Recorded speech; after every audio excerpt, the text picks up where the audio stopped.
Hello, my name is David, 40 years old, currently living in Texas.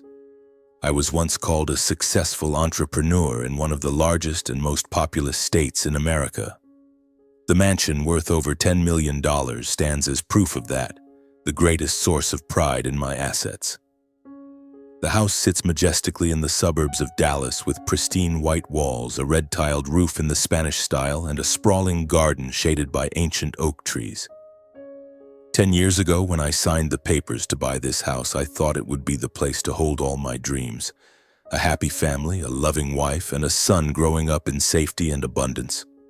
But now, standing in the vast living room, watching sunlight dance through the enormous glass windows, I feel only a chilling emptiness spreading in my chest. Everything seems to be slipping through my fingers like dry sand sifting through the gaps. I used to be a confident man, always flashing a victorious smile whenever I closed $1 million deal. The software company I built from scratch had propelled me to the top with glowing articles, firm handshakes from major partners, and admiring glances from friends. I thought I was invincible. But now, my business is plummeting. Old partners are turning their backs, major clients are pulling their investments, and the glaring red numbers on the balance sheet feel like daggers cutting into my pride. I've had to fly everywhere, from New York to California, even to Europe, in search of opportunities to salvage things. Each business trip takes me further away from my family, from Laura and Ethan, leaving them in the grand but increasingly empty mansion. Laura, the woman I married 11 years ago, was once the light of my life. She was beautiful, sharp-witted, with golden blonde hair and a smile that made me forget all my exhaustion. I still remember the moment she held my hand under the sunset on Galveston Beach when I knelt down to propose, and she cried, embracing me, promising to stay by my side no matter what. But now, that light seems to have faded. Laura has changed. She's no longer the gentle woman who used to sit beside me, listening to me talk about my grand dreams. Instead, there are cold glances, curt responses, and sometimes thinly veiled disdain. "You're always just complaining," she said, her voice icy one evening when I returned from Chicago, so exhausted I could barely stand. I tried to brush it off, telling myself she was just stressed because I was away so often. But deep down, I felt an unnamed unease. Something was cracking between us, and I didn't dare face it. Ethan, our 10-year-old son, is the only reason I haven't collapsed. He's smart, perceptive, with bright eyes that seem to see through the world.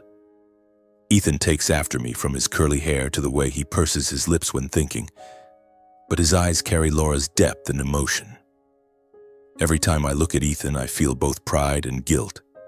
I've missed too many of his moments, his basketball games at school, his piano recitals, the times he needed his father by his side.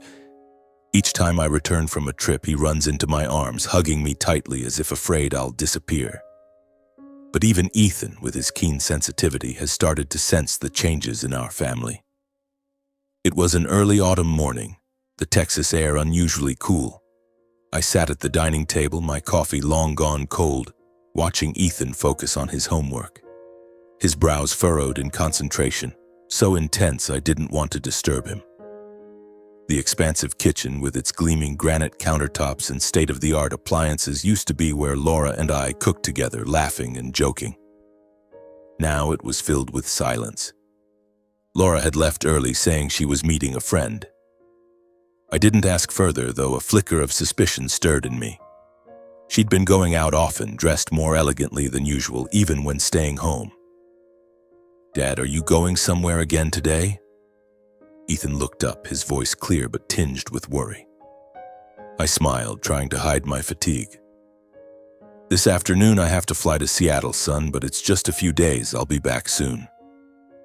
Ethan nodded, but his eyes held a trace of sadness. "I want you to stay home longer. Mom, she's been really busy." I frowned, a sense of unease creeping in. "What's Mom been busy with?" He hesitated, then looked down at his book. She goes out a lot. She says she's meeting friends, but I don't know." His voice trailed off as if he was afraid to say more. Ethan's words made my heart skip a beat. Laura meeting friends? That wasn't unusual, but the way Ethan said it, his hesitation made me feel something was off. I wanted to ask more, but my phone buzzed, a call from a partner in Seattle. I stood, patting Ethan's shoulder. "I'll talk to Mom, okay? Now finish your homework, son." He nodded, but his eyes followed me as I left the room. I stepped outside to the garden where Ethan used to run and play with our dog, Max. This mansion, with all its grandeur, was once a symbol of my success. Now it felt like a gilded cage, trapping me and my family in a fragile illusion. I wondered, does Laura still love me like she used to? Is she hiding something from me? The flight to Seattle lasted 4 hours, but the unease inside me felt like it stretched for a lifetime. Sitting on the plane, looking out at the window, the drifting white clouds seemed to conceal a secret. I thought back to the early days of our marriage when Laura and I decorated the mansion together, when she held my hand and said this would be our forever home. But now those memories were shrouded in fog. Laura spoke less, smiled less, and every time I tried to start a conversation, she responded with short, clipped sentences as if I were a stranger. When the plane landed, I received a text from Laura, brief as usual. "Good luck on your trip. Don't come back late." No words of affection, no warmth. I held the phone, my fingers hovering over the screen, wanting to send something to pull her closer. But in the end, I only replied, "Thanks. I'll try." I didn't know what else to say. The days in Seattle passed in a blur of tense meetings. I tried to convince investors, presenting plans to revive the company, but their eyes were full of doubt. Every evening I returned to the hotel, collapsing onto the bed, my mind swirling with numbers, contracts, and images of Laura. I called Ethan every day, listening to him talk about school, about Max, but I didn't dare ask about Laura. I was afraid his answers would shatter the last bit of faith I had. I started noticing details I'd overlooked before. Laura had been wearing nicer dresses, spending more time on her makeup, even when just at home. The times she said she was meeting friends and came back late. The messages she hid, turning off her phone the moment I entered the room. Had I trusted her too much, or had I been too blind? Each night, lying in the cold hotel bed, I wondered if I was losing her, losing the family I'd sacrificed everything to build. The days in Seattle were drenched in relentless rain, the droplets streaking down the window like they were weeping on my behalf. In the evenings at the hotel, I sat in front of my laptop, but my mind wasn't on numbers or contracts. I thought of Laura, of her smile from years ago, and of the cold gaze she gave me now. I thought of Ethan, of the way he hesitated when he said his mother was always busy. Something was happening in my own home, and I, the father, the husband, was thousands of miles away. Then on a stormy night in Seattle, about 2 weeks after I'd left home, my phone buzzed in the middle of fragmented dreams. Ethan's name flashed on the screen. My heart pounded, a sense of dread making my hand tremble as I picked up. "Son, what's wrong?" "It's late," I said, my voice thick with worry. Ethan's voice was small, almost a whisper, as if he was afraid someone might overhear. "Dad, I need to tell you something important, but you have to promise not to tell Mom." I sat up straight, exhaustion vanishing. "I promise, son. Tell me, what's going on?" Ethan took a deep breath, then spoke, his voice trembling. "Mom has a friend, a man. He comes to the house when you're not here. I've seen Mom smile at him the way she used to smile at you, but I don't think he's just a friend." His words hit me like a knife through the heart. I tried to stay calm, but my blood surged, burning hot. "What are you saying? Who is this man? What did you see?" Ethan hesitated, as if struggling to find the right words. "He's tall. Really tall. He has tattoos all over his arms, even on his neck. He stays at our house. Mom cooks for him. They sit in the living room laughing. Once I saw Mom hug him. I didn't want to believe it, but I think Mom's doing something wrong." I gripped the phone tightly, feeling like the world was crumbling around me. Laura, the woman I loved, the mother of my son, was bringing another man into our home? I wanted to scream, to deny it, but Ethan's small, certain voice made it impossible to ignore. "Do you know his name?" I asked, forcing my voice to stay steady. I heard Mom call him Micah, Ethan replied. I don't know who he is, but I don't like him. He looks at me like I'm bothering him. Micah. The name pierced my mind like a needle. I'd never heard Laura mention anyone named Micah. I tried to picture him, a tall man covered in tattoos showing up at my house when I was gone. Each image in my head was like a fresh cut, raw and painful. But I didn't want Ethan to be scared.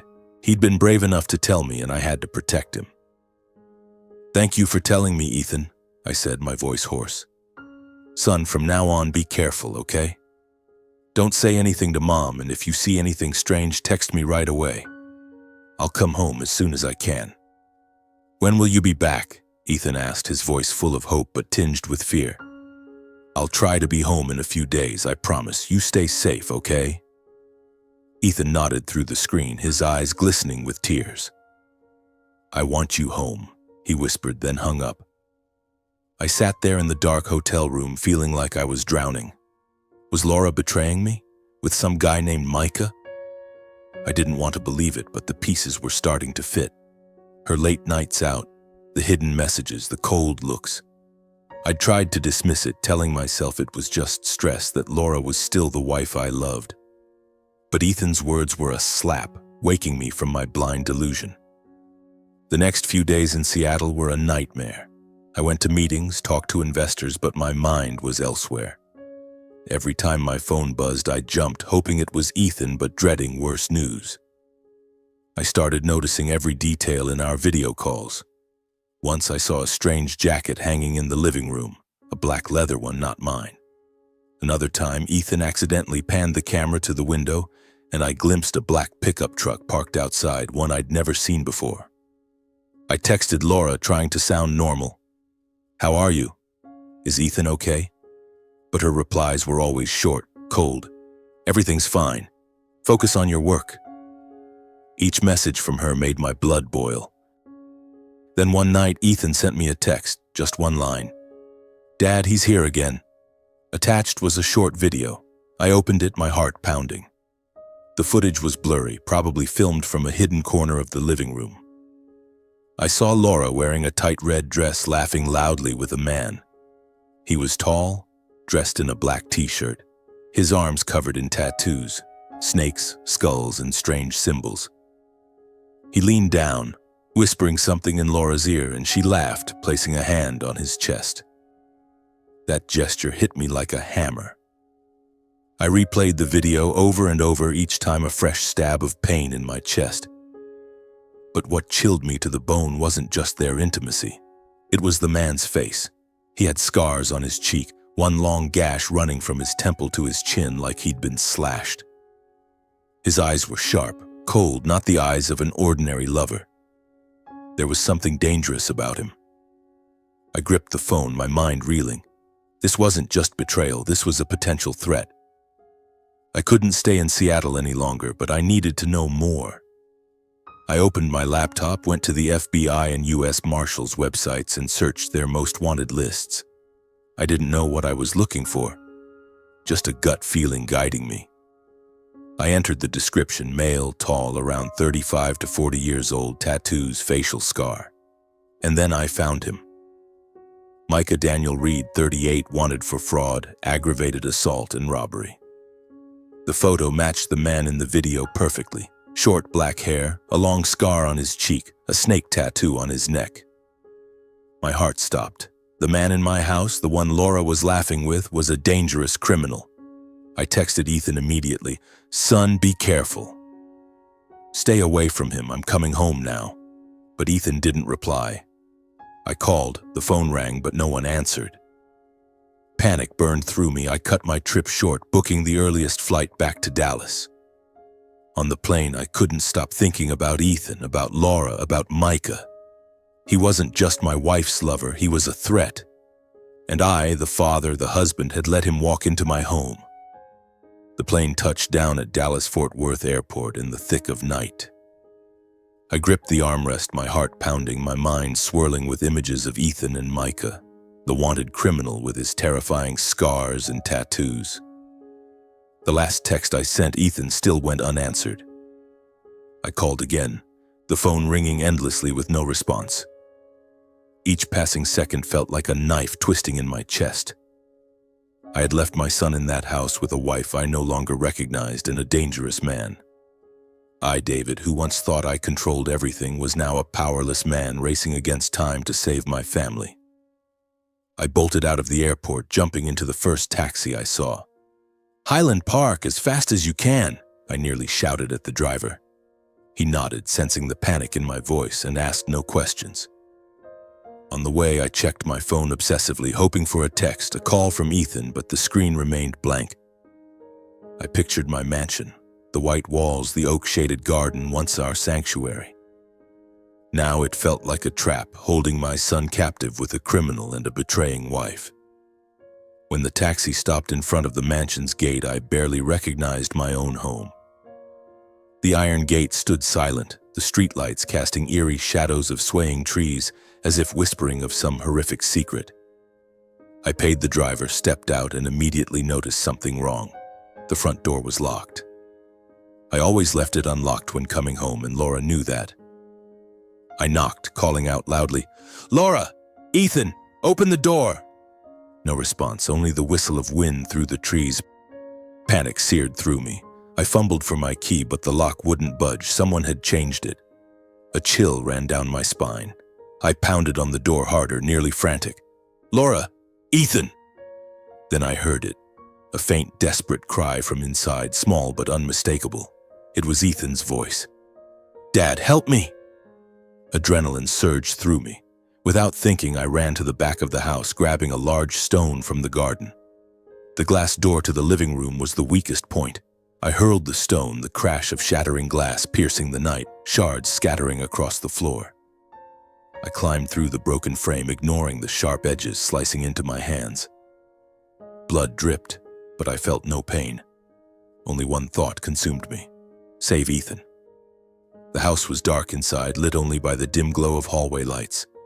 I raced through the living room, past the leather chairs where we used to gather for movie nights, now empty and cold. Ethan's cry for help echoed again from upstairs. I sprinted up the staircase, my heart pounding like it would burst. At the second-floor hallway, I heard Laura's voice.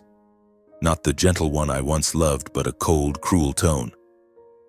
"That's what you get for betraying your mother," she said, each word like a blade. I shoved open the door to the master bedroom, the room where Laura and I once shared dreams and vows of love. The sight before me froze me in place. Ethan was tied to a chair, ropes binding his wrists and ankles tightly. His face was pale, his eyes red from crying, but they lit up when he saw me. "Dad!" he screamed, his voice choked with sobs. Laura stood a few steps away, wearing a tight red dress, her blonde hair disheveled.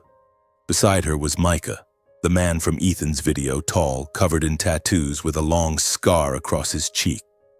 He held a knife, its blade glinting silver under the light. He looked at me, his eyes cold as a snake's, and smirked. "So the husband's back," he said, his voice low and menacing. I didn't look at Micah. My eyes locked on Laura. "Laura, what are you doing?" I roared, my voice trembling with rage and pain. "This is our son. What are you letting him do to Ethan?" Laura turned, her eyes devoid of warmth, filled instead with contempt, as if I were a failure not worth her attention. "You wouldn't understand, David," she said, her voice like ice. "You're always busy abandoning me and Ethan. Micah gives me what you never could." Her words hit like a punch to the face. I wanted to scream that I'd done everything for our family, that I'd sacrificed everything to keep this mansion, to give her and Ethan a good life. But there was no time. Ethan was there, tied up, and Micah was advancing toward me, the knife gleaming in his hand. "Let my son go," I growled, stepping forward, heedless of the danger. "Touch him and I'll kill you." Micah laughed as if I were a joke. "What do you think you can do, you failed businessman? This house, your wife, it's all mine now." He swung the knife not to strike but to intimidate, but I didn't back down. I charged, shoving Laura aside, and tackled Micah. We grappled, and I grabbed his wrist, trying to stop the blade. He was stronger than I expected, his muscles like cold steel. I heard Ethan yell, "Dad, be careful!" Laura stood there, doing nothing, watching with vacant eyes. She didn't stop Micah, didn't protect Ethan. She had chosen him, a criminal, over her own family. With all my strength, I shoved Micah against the wall. The knife clattered to the floor, but he reacted quickly, landing a hard punch to my chest, making me stagger. Pain spread, but I didn't stop. I grabbed the knife, pointing it at him. "You won't touch my son," I snarled. At that moment, red and blue lights flashed through the window. Police sirens wailed, close enough to shake the house. Micah cursed, glancing outside, then back at me, his eyes burning with hatred. "You called the cops?" he shouted. I didn't answer, just held the knife steady, shielding Ethan. The front door burst open and police stormed in, guns aimed at Micah. "Hands up, now!" an officer yelled. Micah hesitated, but his eyes showed he knew he was cornered. He slowly raised his hands, not without a glare that promised revenge. The police cuffed him and dragged him out. Another officer approached me, his voice calm but firm. "We got a tip about a wanted fugitive here. Micah Daniel Reed, right? He's a dangerous criminal, wanted for fraud, assault, and robbery." I nodded, still in shock. I didn't know who had called the police. Maybe a neighbor heard the glass break, or Ethan had managed to reach out before being tied up. I didn't care. All that mattered was Ethan was safe. I rushed to my son, cutting the ropes with Micah's knife. Ethan threw himself into my arms, sobbing. "Dad, I was so scared. I thought I'd never see you again." I held him tightly, feeling his small body tremble. "I'm here, son. I won't let anyone hurt you again." Laura stood there, her face pale, eyes wide with panic. When the police mentioned Micah's true identity, she stumbled as if slapped. He's a criminal?" she stammered, her voice shaking. Then she turned to me, tears streaming down her face. "David, I didn't know. I swear I didn't know. I only wanted Micah to scare Ethan. You have to believe me." I looked at her, the woman I once loved more than myself. But now, I saw a stranger. She had let a criminal into our home, stood by while he tied up our son, and spoken cruelly to Ethan. "Laura," I said, my voice cold, "you chose him. You betrayed me, betrayed Ethan. I have nothing left to say to you." She collapsed, sobbing, begging for forgiveness. "David, don't leave me. I was wrong. I'm sorry. We can start over." But I shook my head, pulling Ethan to his feet and walking out of the room. I couldn't look at her for another second. My love for Laura had died the moment I saw her stand by while our son was tied up, doing nothing. The police took Micah away, and an officer stayed to take my statement. I recounted everything: Ethan's video, the information I found on the FBI website, and what had just happened. Ethan sat beside me, clutching my hand as if afraid I'd vanish. He had seen too much, faced fears no child should endure. I blamed myself for not coming home sooner, for trusting Laura too much, for letting my son fall into danger. As the police left, dawn broke. The first rays of sunlight filtered through the broken windows, illuminating the debris-strewn floor. The luxurious mansion, once my pride, was now a wreck, not because of the shattered glass or scattered furniture, but because my family was broken. I hugged Ethan, whispering, "I'm sorry, son. I let things go too far." Ethan looked up, his eyes still red but resolute. "It's not your fault, Dad. I just want to be with you." His words choked me up. I knew that despite everything falling apart, I still had Ethan, and I would do anything to protect him, to rebuild our lives. But first I had to face Laura and what was left of our marriage. The days that followed were an emotional storm. Laura didn't stay in the mansion. After the police took Micah away, she left, saying she needed time to think. I didn't stop her. I couldn't look into her eyes without seeing her standing by while Ethan was tied up, without recalling the harsh words she spoke to our son. Every time I thought about it, a surge of anger mixed with profound pain welled up inside me. I had loved Laura, had spent 11 years building a family with her, but she had destroyed it all with her callousness and betrayal. I took Ethan to stay temporarily with my mother in the Dallas suburbs for a few days, to shield him from the horrific memories tied to the mansion. My mother, with her silver hair and worried eyes, held Ethan tightly, whispering words of comfort. But I could see he was still quiet, his eyes carrying a sadness no 10-year-old should bear. I made a silent vow to myself. I would do everything to bring back his smile. A week after the incident, I decided to file for divorce.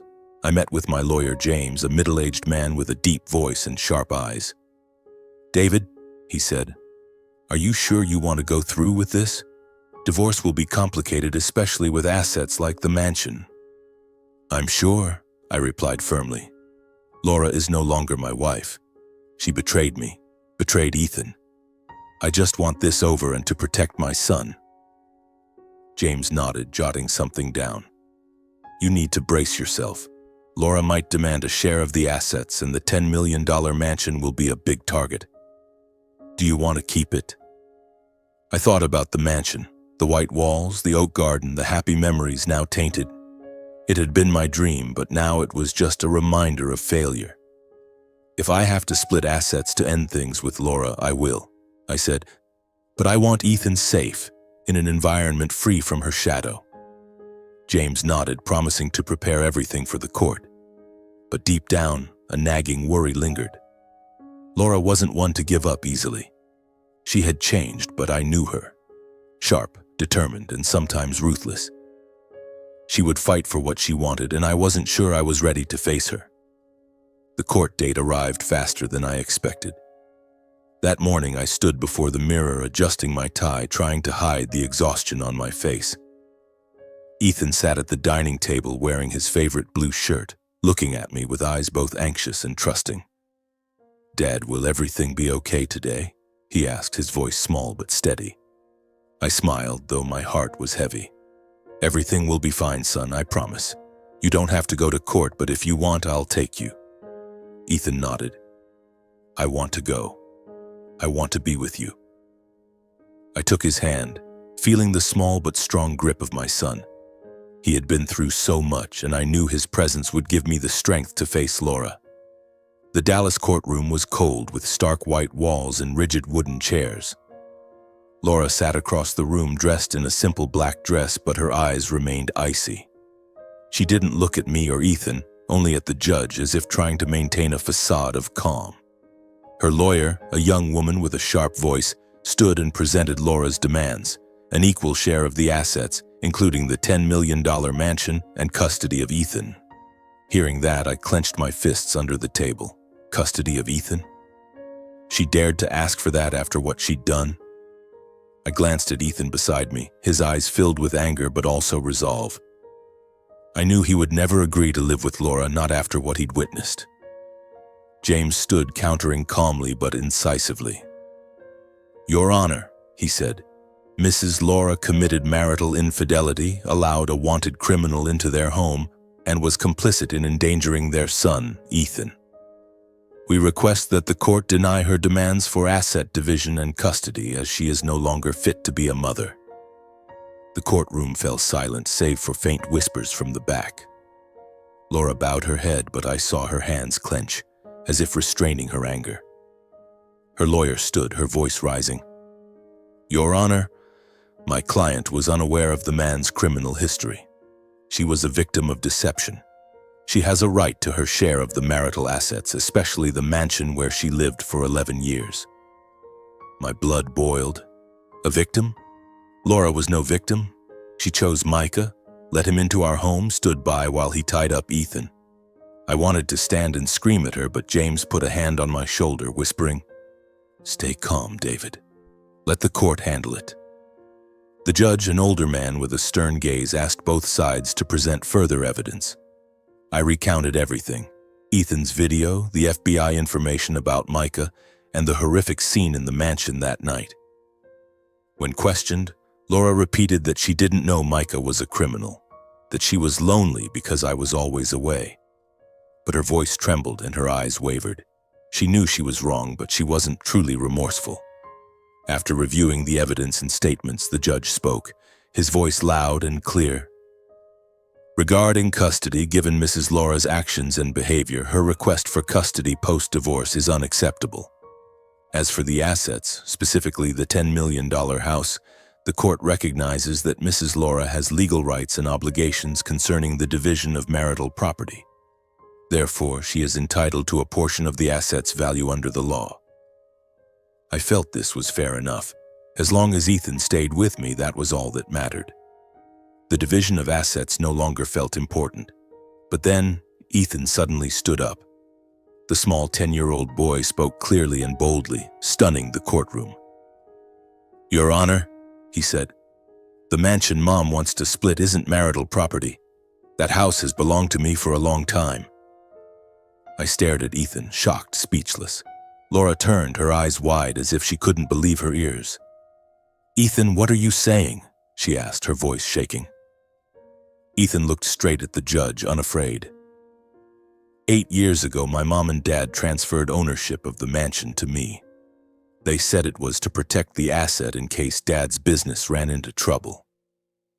Then he turned to me, his voice gentle. "Dad, don't you remember you used to tell me about it years ago?" The courtroom erupted in murmurs. The judge frowned, asking Ethan to elaborate. I felt like a bear waking from a long hibernation. 8 years ago? I racked my brain, and then, like a bolt of lightning, it hit me. When my company was thriving, a financial advisor suggested transferring the mansion's ownership to Ethan as a safeguard against business risks. Laura and I had agreed, thinking it was a minor legal formality. But with the pressures of work, I'd forgotten. Laura, it seemed, had too. "James," I whispered, "he's right. I have the documents."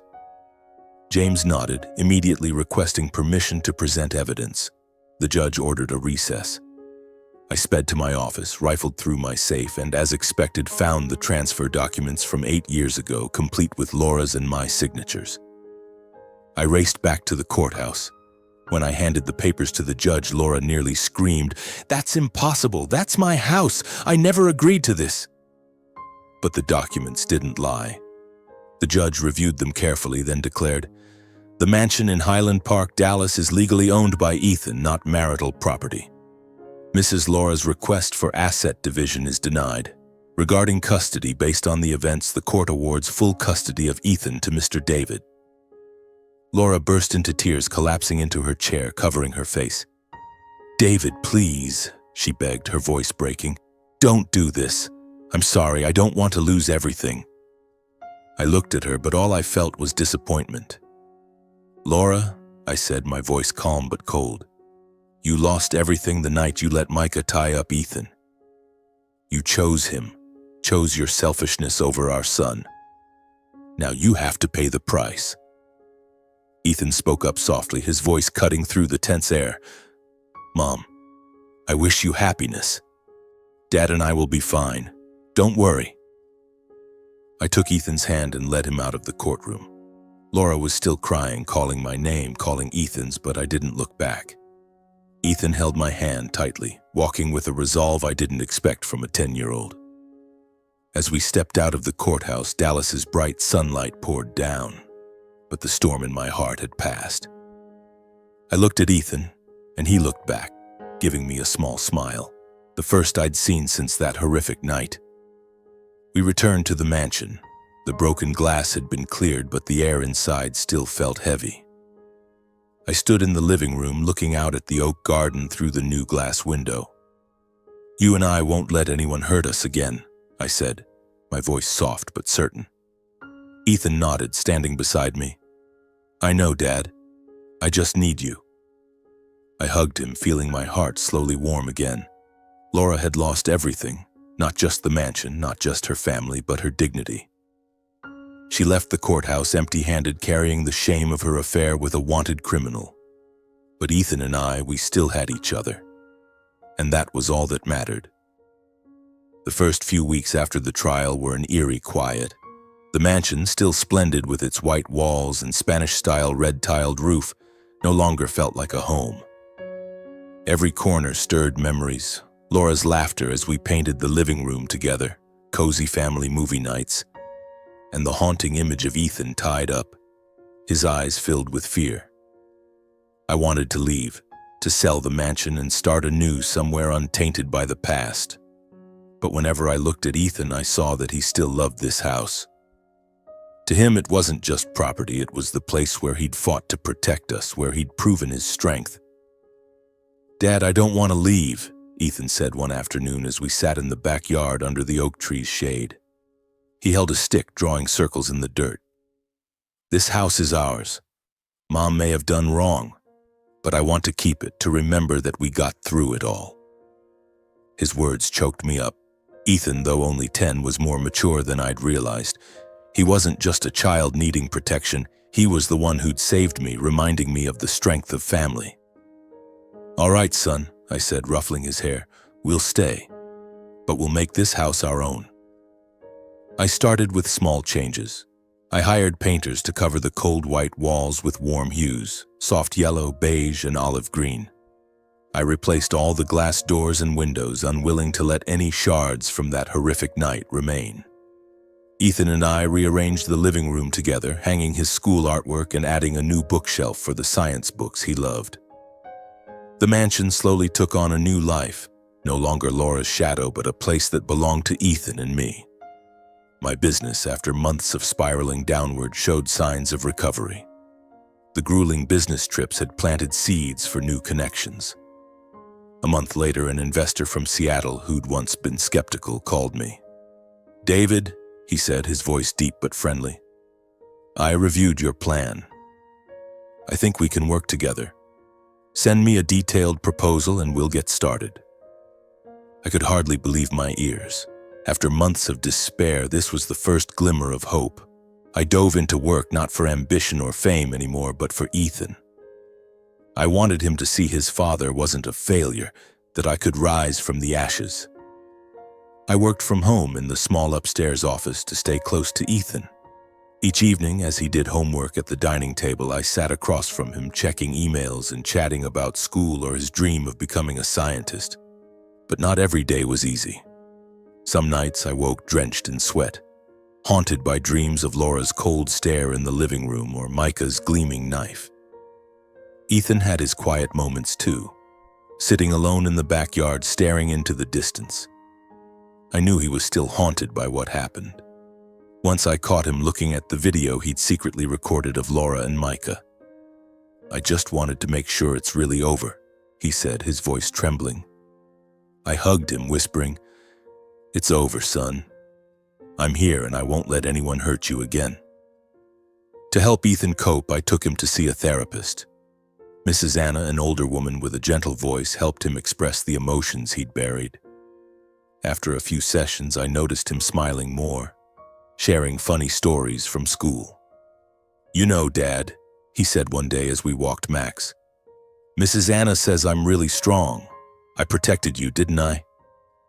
I stopped, looking into his eyes. "You didn't just protect me, Ethan, you saved me. Without you, I don't know where I'd be."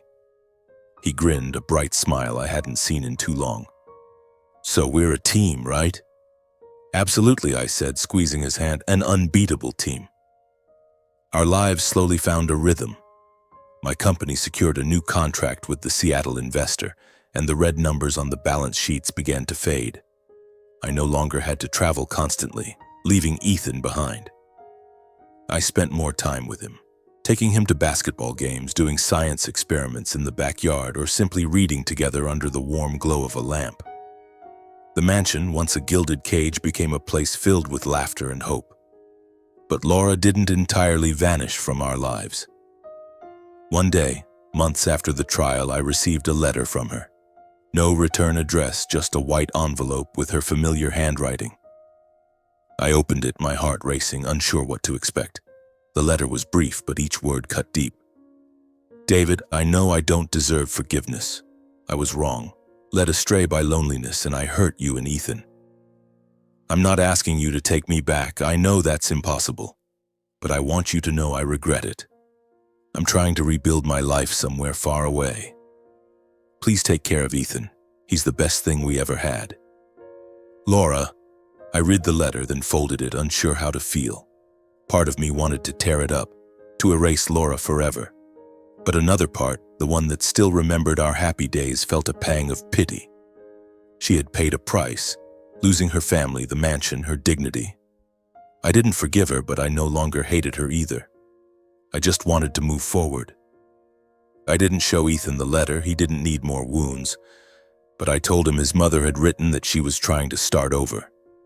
He nodded, saying nothing, but his eyes told me he was ready to leave the past behind.